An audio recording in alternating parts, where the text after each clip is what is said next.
one of the fastest growing sectors in Nigeria.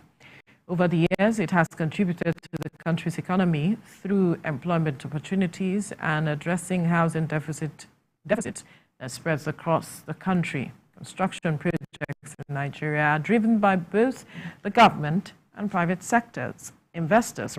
The government provides key infrastructure such as roads, bridges, dredged waterways, and ports and railways. However, the industry is faced with lack of skilled workforce that poses a threat to the lives of many citizens. Joining us via Zoom from Port Harcourt is an architect, Ebiwene Bozimo. Good morning. Thank you for joining us. Hello. Good morning. It's great to be here. Right.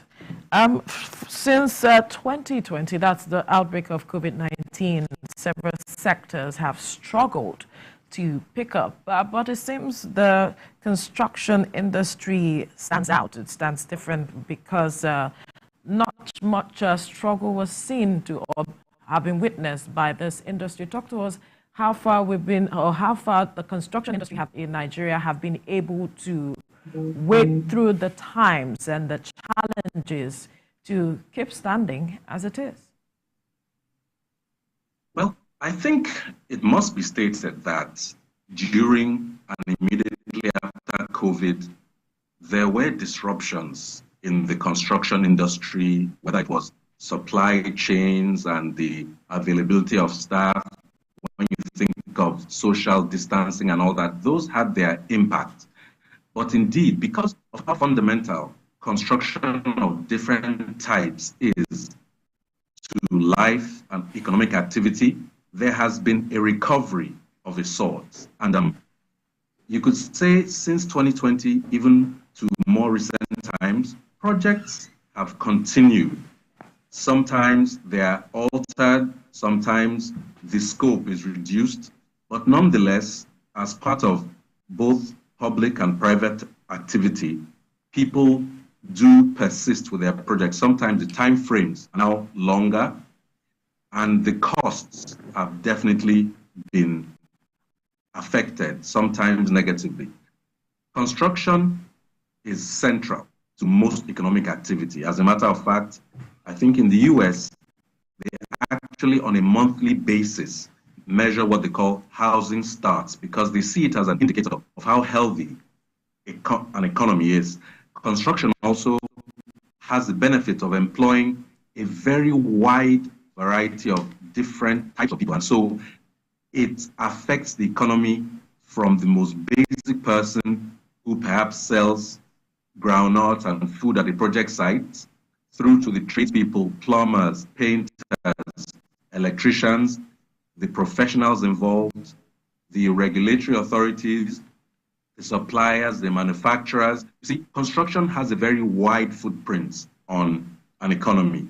So fortunately, all these multiple stakeholders have had to be creative in making sure that they persist in moving the industry forward, all within a regulated environment, because of course, construction does have the tiger in the tail when you have bad things happen, like building collapse. So talking about the building collapse and some other challenges, which you already mentioned one of them, exactly what do you consider the trends that are really impacting this aspect of it? I know recently some Nigerians were angry with the fact that we have the Nigerian manufacturers of cement, jacking up the price very unreasonably, and despite the fact that we have this stuff produced within our soil, on our soil, and taken from within our soil to get them produced. What exactly do you think this might lead to, and the kind of trends that we are seeing, and how this is going to evolve in the course of the year? I must be sincere. Over that brief 7 to 10 day period, when cement inexplicably rose from roughly 6,000 to, in some cases, reportedly as high as 15,000, I did not see the other economic fundamentals that raced up at such a pace. The only way you could begin to explain to me and I'll have to really get a good explanation, is that the majority of the cement in the country was being imported, and it was all imported in 10 days. Because if we say, and I believe all reports say we are producing cement here, then I don't think the fundamentals, the inputs in that industry would have justified that kind of price. But we're talking about risks.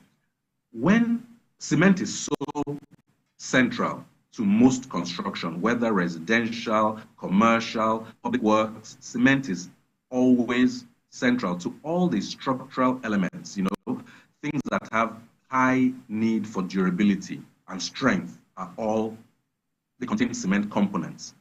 And so when you see that kind of price going up, one first risk I'm aware of is the potential for people to begin to cut corners.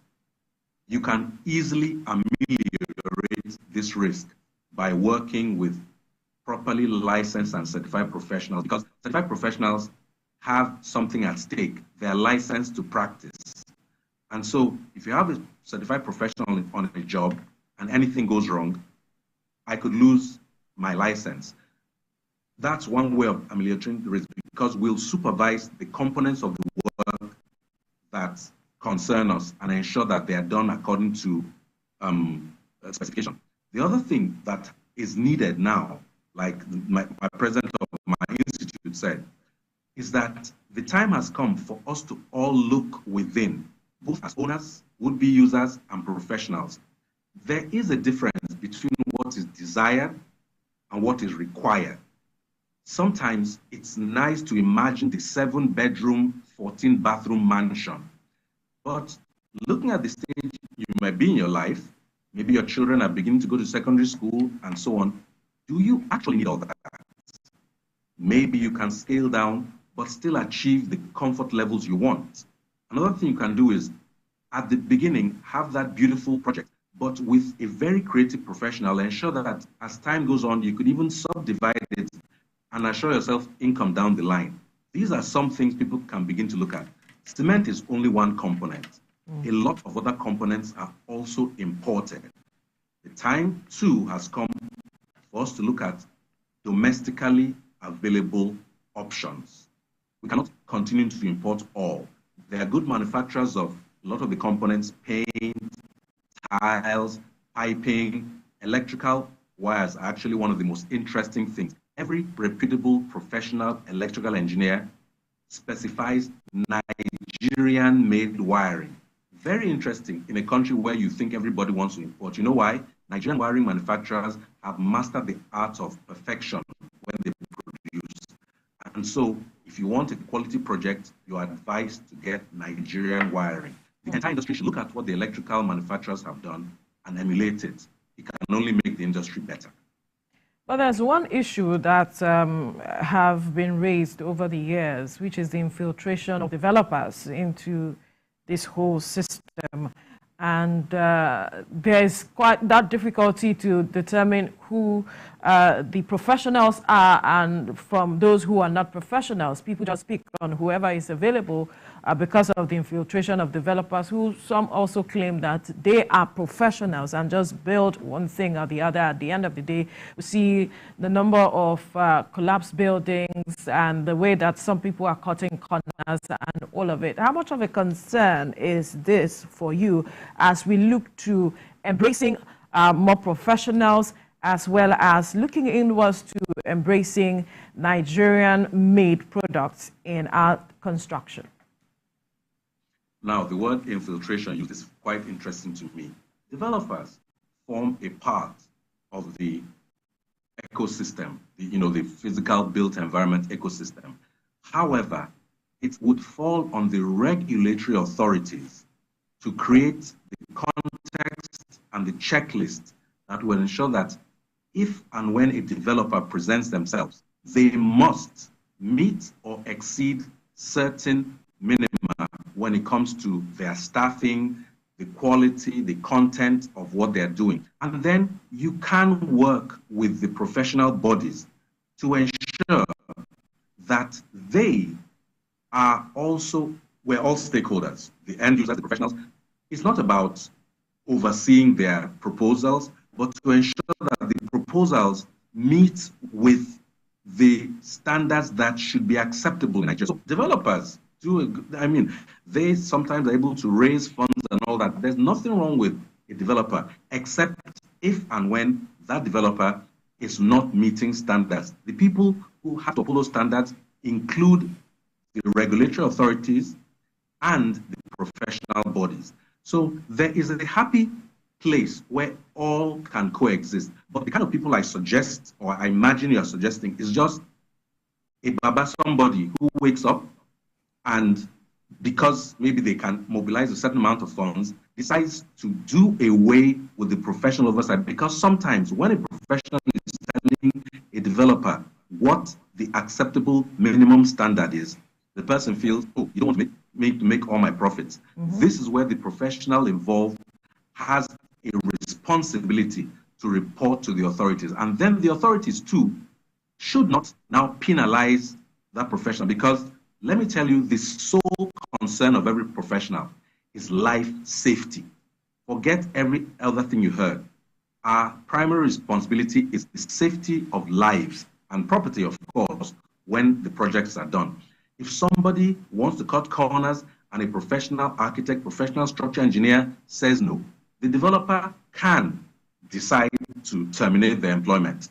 As a professional, that is not my problem, because at that point, I have a responsibility to report to authorities. What the authorities do at that point could be a subject of further discourse. But there is a delicately balanced ecosystem that can ensure that life safety, again, the primary concern, is upheld. Well, I can see that you don't want to talk about what the authority will do, but then I'll have to take you back there. Because when you see some of these, buildings, you see some of these construction, you see some of these structures, and then you wonder, okay, fine, if the developer had done it the wrong way, and also the financier has also not, has also cut corners, in getting these aloft. What is the role of the regulatory agency? Mustn't they have, definitely they must have seen it, and why haven't they done the right thing? Because people always ask the question, it's not in the air, it's not in the sky, it's right here on the ground, where within the boundaries of the jurisdiction of the laws of the land. So how come we've not been able to resolve this, at least using the right authority? You are correct. I've always held that construction is not something you can get away with. So it baffles me how a project starts from the foundation, gets to a certain level, then you come and see the big red X on it. That makes no sense. It wasn't a secret when trucks were bringing material. It wasn't a secret when men and materials were being assembled to create this. How come it always seems to happen afterward? And, in all sincerity, I know a lot of the regulatory authorities are overworked, but they too have the opportunity to collaborate with the professional bodies. We're all stakeholders in this. I think we have to get away from the adversarial approach where it's me as an architect against the authorities or the authorities against the developers. No, we all have a stake in a better controlled regulatory environment. So you can say there may be elements of compromise. There also be maybe situations where the people on ground find that their stakeholders, quote unquote, from above, who will tell them, look away, that project have an interest. There are all sorts of things, allegedly, that could be involved. The bottom line is that a person who is doing their professional duty, whether as a regulator, as a professional, as a developer, or anybody else, has to know that their pursuit of excellence is not going to put their livelihood at risk. Of course, you cannot compromise your pursuit of excellence and professionalism. That will never happen. But we're all humans. Sometimes people write letters, and if the letters get no response, they sit back. That is a fault that could have come from an authority figure.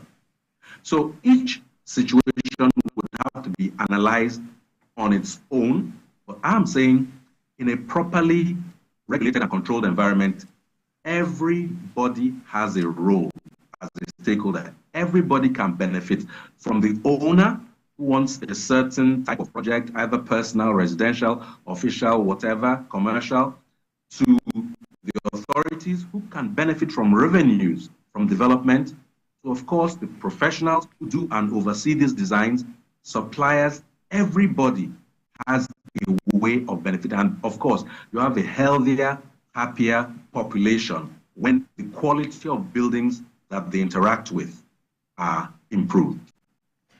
So the next question would be, what should be the improvements we should be looking forward to in the year 2024 for construction industry, as we're talking about improvement, looking at the chain of ecosystem?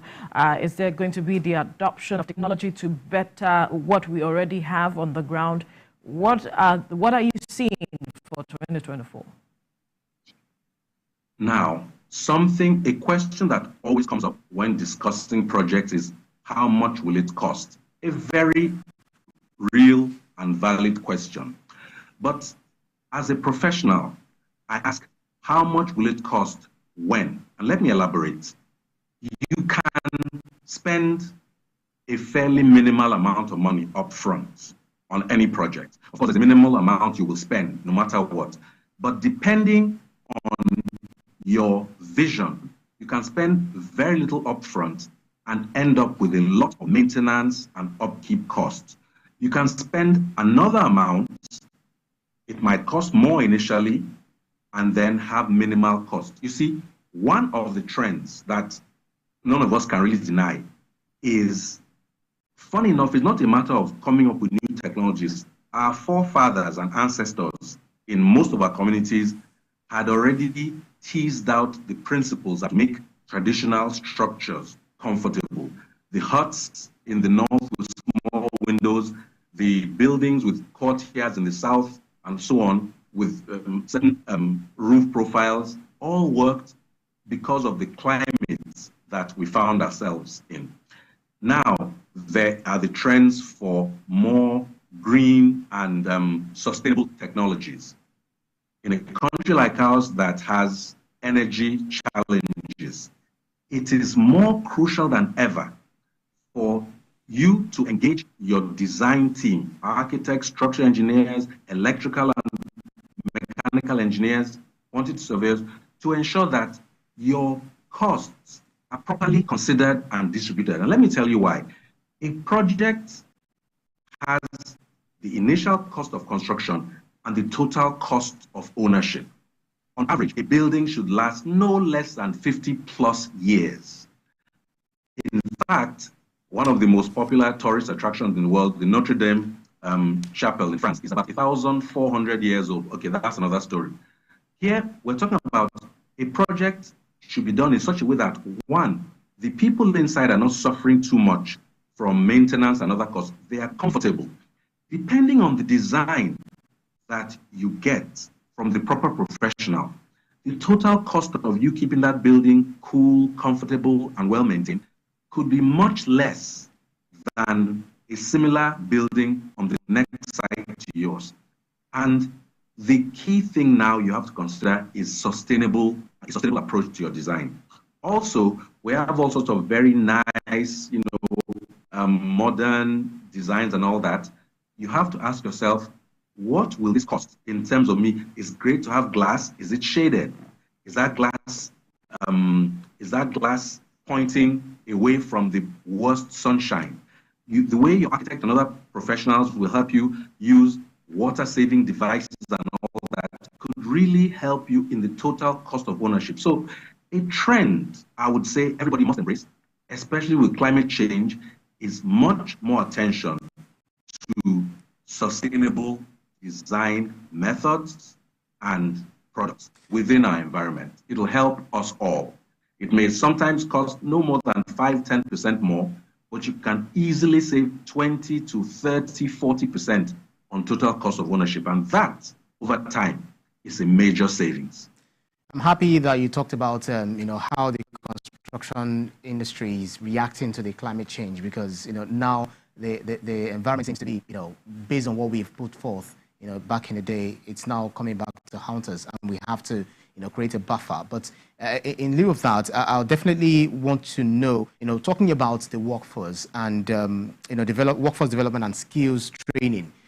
I want to know what efforts the construction industry is putting in place to ensure that they increase that skills gap, between all of the workforce and how they work interconnectedly. And based on the fact that, we are still in the early stage of 2024, what do you consider the biggest opportunities and challenges for stakeholders who are looking to, invest big in the construction industries, and the strategies that you want them to do in ensuring that they get this done?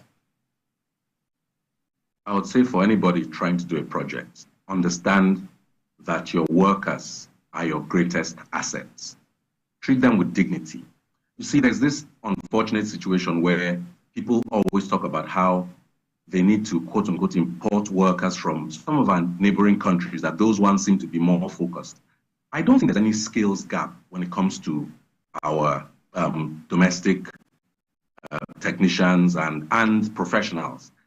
But in certain situations, I've observed a lack of dignified engagement with people. The people you are calling to work on you have a skill. Maximize the opportunity for them to demonstrate their skill. When you work with professionals who are consistent and decide that they want to achieve work comparable with anywhere else in the world, sometimes it may take a bit more. But at the end of the day, you find that those workers are proudly able to boast about the work. It's very amusing to me when I've worked on a project, I've pushed and pushed and pushed the people, then at the end, the painter or the plumber or somebody says, "Oga, I've been trying, not be so." Of course, I'll give you your kudos. You tried. But if I hadn't slammed you or if I hadn't forced you, you might have dropped out early. The thing is this: every stakeholder has to recognize the role they play and be given the room and space in which to work. Buildings, so far, are not yet able to be built via AI or all these technologies. It takes men, women, and work time. So you have to understand that those workers must be treated properly. The conditions for the work must be kept safe. You don't want to have, lost time to injuries on a project site or worse, death.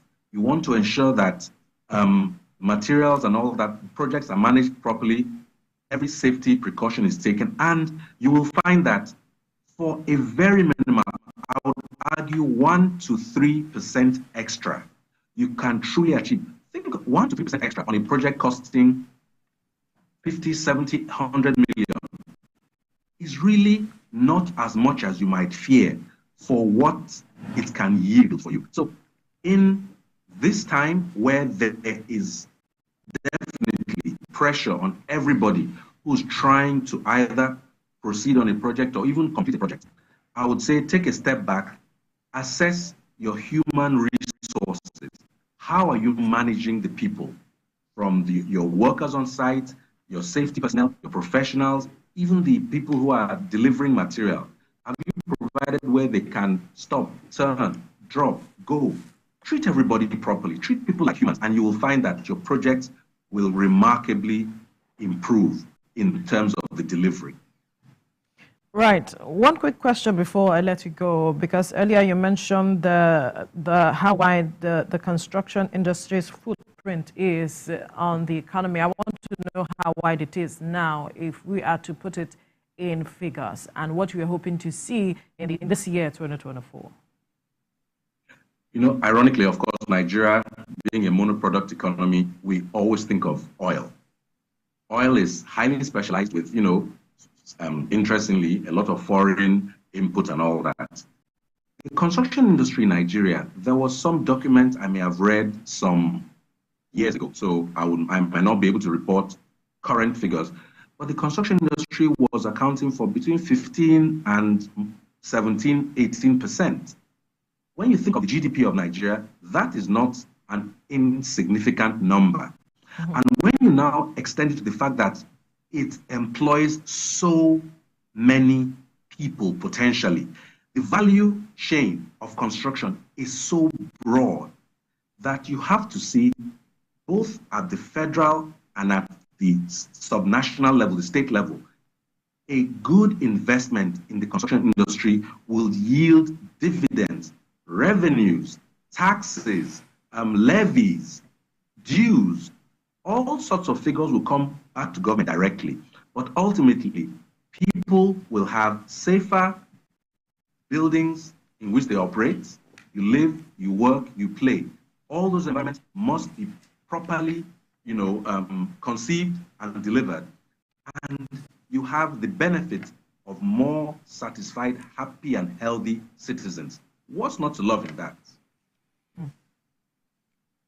Right. I believe that that will be the final point we'll have to take away with regards to this conversation. We must thank you, everyone, Epozimo, architect from Port Harcourt, for your time on the program. Thank you so much. Thank you. The privilege and pleasure were both mine. Have a wonderful day. And you too. Still